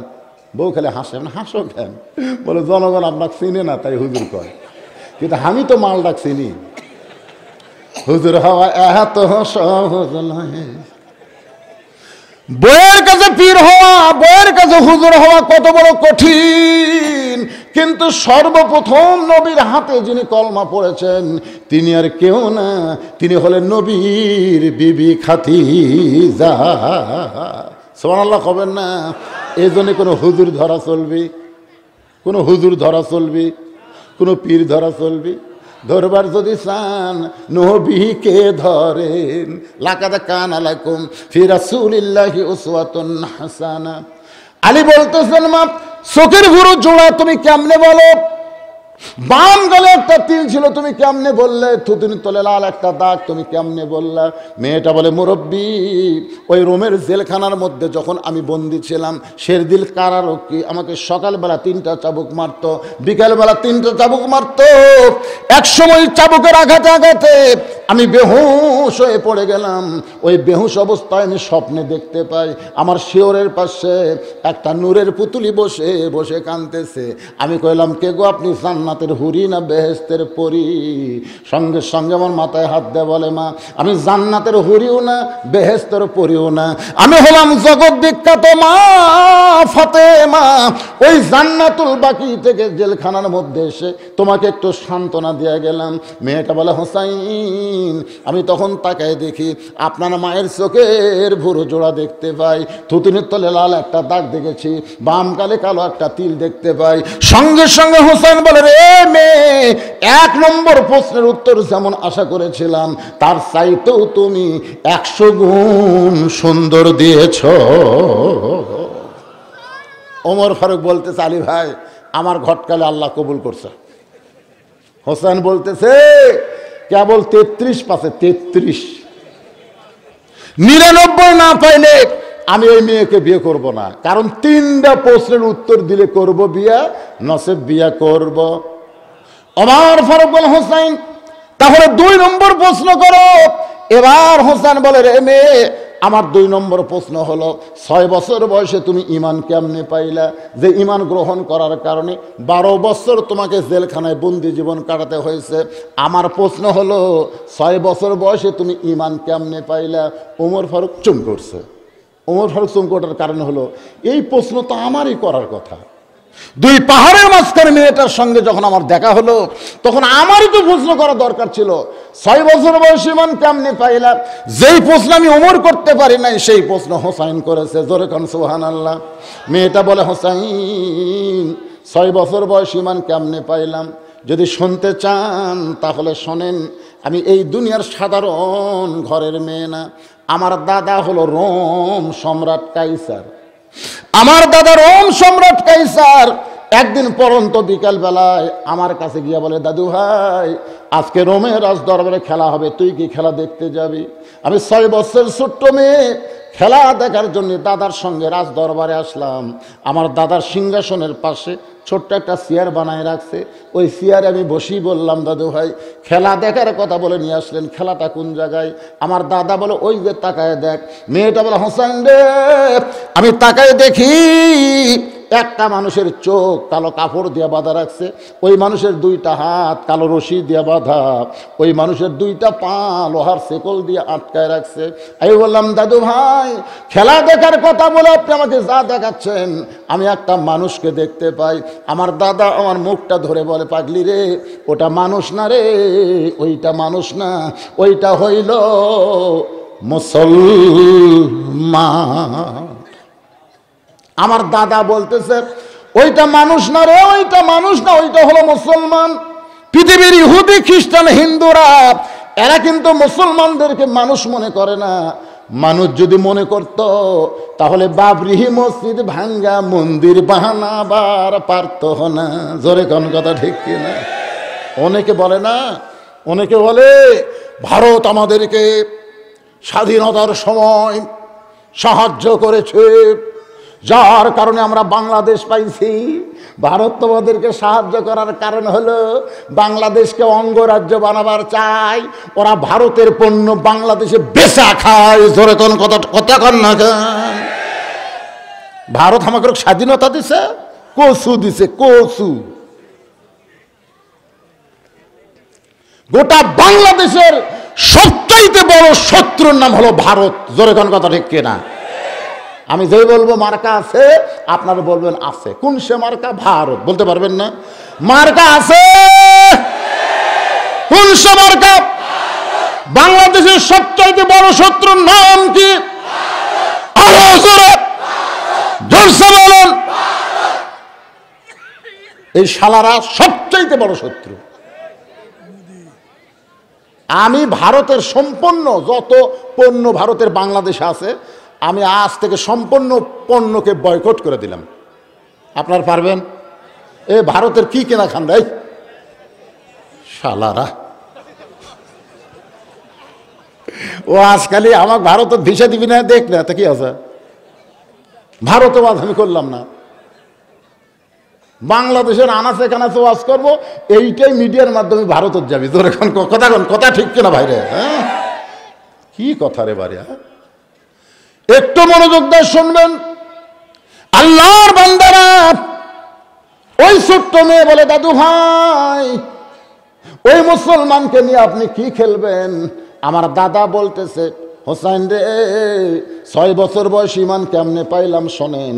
আমার দাদা বলতেছে, ওই যে তাকায় দেখ। মেয়েটা বলে, আমি তাকায় দেখি। তখন আমার বয়স ছিল কয় বছর? 6 বছরের ছোট্ট মেয়ে। তাকায় দেখি বিশাল একটা আগুনের চুলা দাউ দাউ করে জ্বলতেছে। ওই চুলার উপরে বিশাল একটা দেখছি, তার মধ্যে মনে মনে তেল, নিচের তাপে তেলগুলো টকবক টকবক করতেছে। আমার দাদা বলে, নাতনি রে, আজকের খেলা হলো মুসলমানকে হাত পাও বাঁধা উত্তপ্ত তেলের মধ্যে ফেলে দেব, মুসলমান পুড়া যাবে, মরে যাবে। আজকের খেলার নাম হলো মুসলমান মারার খেলা। আমি তখন বললাম, দাদু ভাই, এই মুসলমানকে না মারে এই মুসলমান ছেড়ে দেওয়া যায় না? ছোট মানুষ তো, ছোট মানুষের মন ভালো, সে যে ধর্মেরই হোক। কুল্লু মাউলুদুন ইউলিদু আলাল ফিতরা। প্রত্যেকটা ছোট বাচ্চারা কিন্তু একটা বিধানের উপরে জন্ম নেয়। আমি বললাম দাদু ভাই ওই মুসলমানকে না মাইরা কি ছাইড়া দেওয়া যায় না? আমার দাদা বলতেছে 100 বার যায়, খালি মুসলমান একবার বলবে আল্লাহ রাসূল মানি না। খালি কি বলবে? আল্লাহ রাসূল। শুধু একবার বলবো আল্লাহ রাসূল মানি না, আমি হাতের বাঁধন খুলে দিব, চোখের বাঁধন খুলে দিব, পায়ের শিকল খুলে দিব। কারণ আমি সব বানছি, একটা জিনিস তো বান্ধি নাই, তার নাম হলো মুখ। আমি হাত বানছি, চোখ বানছি, পাও বানছি, কিন্তু মুখ কি? আর আমাদের বাংলাদেশের হাত খোলা, চোখ খোলা, পাও খোলা, মুখ। আমি এক কষাকে কইলাম, কে ভাই কিছুদিন আগে 600 টাকা স্যার গোস্তরে, আবার যে 700 গেল। কষায় বলতেছে মুখ বন্ধ, মুখ বন্ধ, খাবেন না? আমরা ইচ্ছা মতো দাম বাড়ামো আবার কমামো, কারণ আপনাদের মুখ বন্ধ। বাংলাদেশ এখানে মুখ বন্ধ হওয়ার কারণে জালেমের জুলুম দিন দিন আমাদের উপরে বাড়তেছে। জোরে কোন কথা ঠিক কিনা? একবার মুখ খুলতে পারবেন? আমি যদি বলি জালেমের জুলুম, আপনারা বলবেন চলবে না, চলবে না। জালেমের জুলুম ইচ্ছা মতো কষায় গোস্তের দাম বাড়াতে পারবে, পেঁয়াজের দাম ইচ্ছা মতো বাড়তে দেওয়া যাবে না। জোরে কোন ঠিক কিনা? একদিন হাটের মধ্যে মিছিল করেন, পেঁয়াজের দাম যদি আবার বাড়ে তোকে চাপা ফাটে ফেলা দেবো। খালি 10 জন একটা মিছিল করেন, পেঁয়াজের দোকানদার কান ধরে তওবা করবি, ওরে বাবা রে মুখ খুলিছে রে, মুখ খুলিছে রে। হাত বান্ধা, পাও বান্ধা, চোখ বান্ধা, কিন্তু মুখ তো বান্ধা নয়। ওই মুখ দেখালে একটা বার বলবে আল্লাহ রাসূল মানি না, তাহলে আমি আগুন থেকে বাঁচাই দেব, আর তাকে নির্যাতন করব না, মুসলমানকে মারার খেলাও বন্ধ হয়ে যাবে।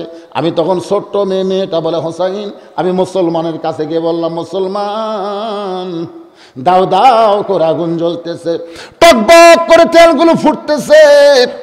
ও মুসলমান যদি বাঁচতে চান তাহলে একটা বারের জন্য বলেন আল্লাহ রাসূল মানি না। মুসলমান মুস্কি মুস্কি হাসতেছে আর বলতেছে, মা তুমি ছোট্ট মেয়ে, তোমার কাছে জীবনের দাম বেশি, আর মুসলমানের কাছে জীবনের চাইতে ইমানের দাম কোটি কোটি গুণ বেশি। মারে দরকার হলে আগুনের চুলার মধ্যে যাব, কিন্তু একটা মুহূর্তের জন্য আমার আল্লাহ রাসূল ছাড়ব না। মেয়েটা বলে হোসাইন, সঙ্গে সঙ্গে আমার দাদা চিৎকার করে বললেন, রে সৈন্যরা ওই মুসলমানকে হাত পা বান্ধা তেলের মধ্যে ফেলে দাও। আমি বললাম, দাদু ভাই তাহলে আমি যাই, এই মানুষ মারার খেলা আমি দেখবো না। আমার দাদা বলে খেলা দেখার জন্য বলে নিয়ে আইছি, খেলা না দেখা পর্যন্ত ছাড়বো না। মেয়েটা বলে, হোসাইন রে, আমার দাদা জোর করে আমাকে ধরে রাখলো, আর মুসলমানকে আগুনের চুলার দিকে নিয়ে যাচ্ছে। আমি তাকায় দেখি মুসলমান একটা বারও পিছন দিকে টান খেলতেছে না, বীরের মতো আগুনের চুলার দিকে যায়। আর মুসলমান কি যেন চিৎকার করে তেলাওয়াত করে। তখন তো আমি মুসলমান হইনি, বুঝবার পারি নাই। সে আয়াতটা আল্লাহ কোরআনের মধ্যে দান করেছেন, যারা পারেন তারা আমার সঙ্গে পড়েন।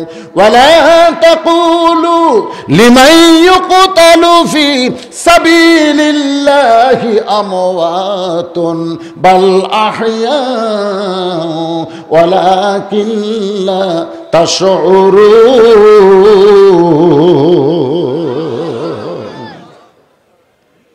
মুসলমানকে যখন আগুনের চুলার মধ্যে ফেলে দিল, আমি তখন আমার এই ডান হাত কানা মেয়েটা বলতেছে, আমার চোখ চাইবা ধরলাম, একটা জীবন্ত মানুষকে হত্যা করবে, এই দৃশ্য আমি দেখবো না বলে চোখ বন্ধ করলাম।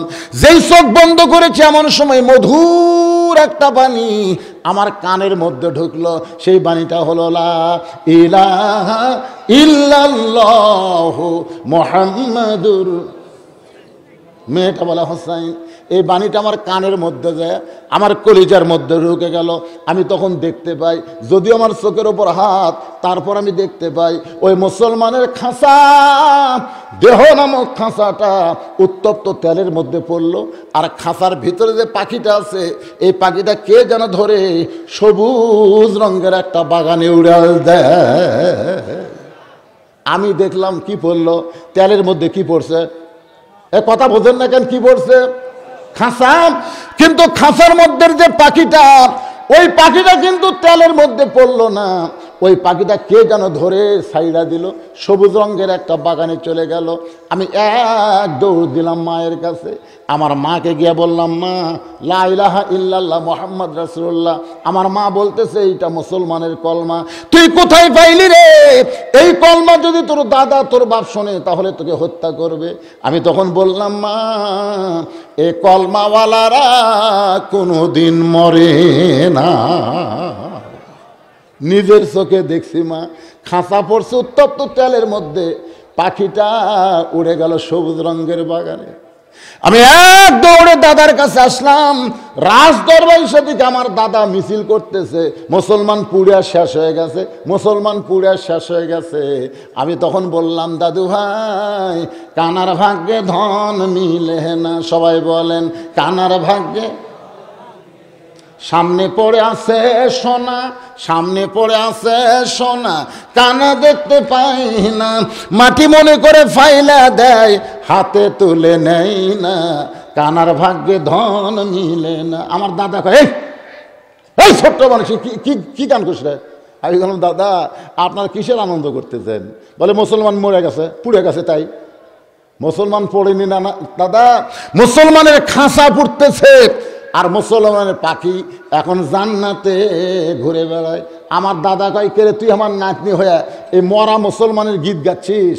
আমি বললাম, দাদা একটা মুসলমান চলে যাওয়ার সময় মুসলমানের ইমান আমার মধ্যে দিয়ে গেছে।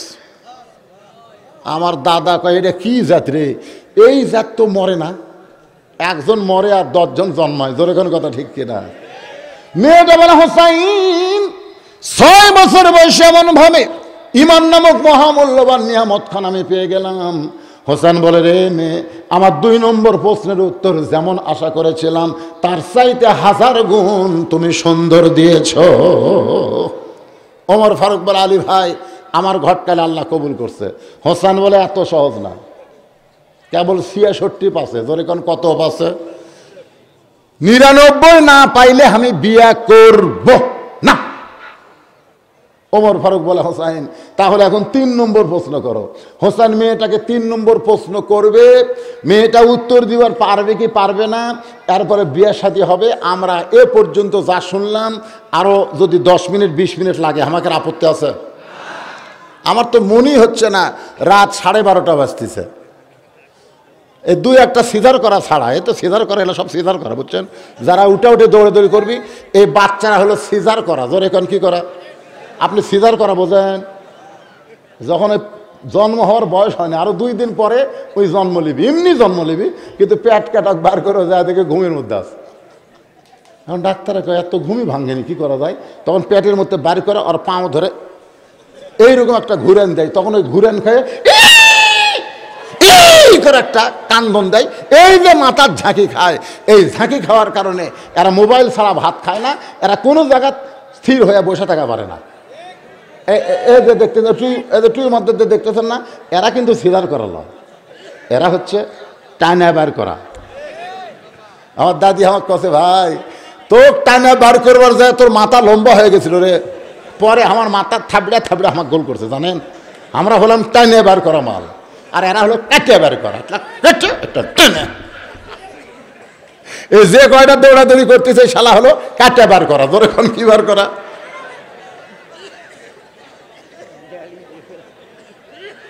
রাত 12:30 বাজতেছে, আপনাকে সাইজ দেখে মনে হচ্ছে না, কেবল রাত মনে হয় 10টা বাজছে। জোরে কর কথা ঠিক কিনা? আমার ফারুক বলে, হোসাইন এখন 3 নম্বর প্রশ্ন করো। হোসাইন 3 নম্বর প্রশ্ন করবে, মেয়েটা উত্তর দিবার পারবে কি পারবে না আমরা কি শুনবার চাই? কারা কারা শুনবো? 2 হাত তোলা, আল্লাহরে দেখায়। এ বাবা, এই বসতো, তুই বসতো রে বাবা, তুই কি করবি? লিল্লাহি তাকবীর, হাত নামান। আসলে আমি খুব খেয়াল করে দেখলাম ওই সাইডে কয়টা ইমানদার বলছে ভাই, কয়টা ইমানদার বলছে, সেই ইমান এরা মাঝে মধ্যে তকবীর মারতেছে। আপনারা জানেন বাংলাদেশে, শোনেন, বাংলাদেশের সবচাইতে বড় যে 2টা দল আছে, এই 2 দলের মধ্যে কিন্তু তকবীর নাই। আপনি খেয়াল করে দেখেন তো কোন 2 দল, নাম কওয়া লাগবে না, খালি দেখবেন ওরকে মিটিং মিছিলের মধ্যে কোনো তকবীর আছে? যদি কেউ ভুল করে তকবীর দেয় ওকে বাদ দিবি। কিন্তু এই স্লোগান তো হামাকের লয় রে, আপনারা বিশ্বাস করেন যেই দলে তকবীর থাকে না ওই দলই হলো শয়তানের দল। কারণ তকবীরও শয়তান ভয় করে, এই জন্য এরা তকবীর দেয় না, আমরাই তো শয়তান রে।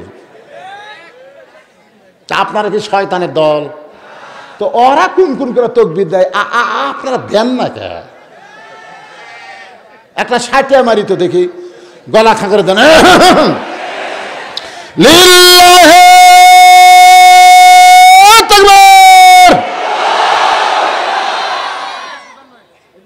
মাশাআল্লাহ।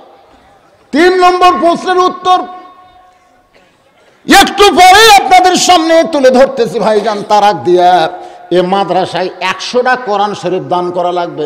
100, এ হাজার হাজার মানুষের মধ্যে 100টা কোরআন শরীফ এই মাদ্রাসায় দান করা লাগবে। এতিমদের জন্যে, মাদ্রাসার বাচ্চাদের জন্যে একটা কোরআন শরীফ বাবদ 500টা টাকা দেবেন। 500টা টাকা আপনি দান করবেন, একটা কোরআন দানের সওয়াব আল্লাহ আপনাকে দিবে। বাপ মা যদি মারা যায়, এই 500 টাকা দেওয়ার সঙ্গে সঙ্গে আল্লাহ বাপ মার কবর আযাব মাফ করে দেবে। কারণ সবচাইতে বড় দান নবীর ঘরে একটা কোরআন। আল্লাহর কোন বান্দা পারবেন যে হুজুর আমি নবীর মাদ্রাসায় একটা কোরআন শরীফ দান করব? কোরআন মানে 500 টাকা দিলেই একটা কোরআন দান করার সওয়াব আল্লাহ আপনাদের আমল নামায় দিবে।